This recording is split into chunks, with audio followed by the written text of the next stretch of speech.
Tuesday. I've been very busy working on some awesome projects. Watch out for that.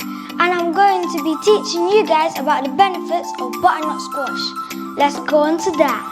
Number 1, butternut squash is a fruit, not a vegetable. Some people, they mistake it as a vegetable, but just remember, all fruits, they have seeds. Look at the seeds. Number 2, butternut squash is high in beta-carotene and lowers the risk of developing asthma and is rich in vitamin C. Number 3, did you know 1 cup of butternut squash delivers over 500 milligrams of potassium? Last but not least, the food part. You could use this butternut squash in stews, soups, and you could even roast it.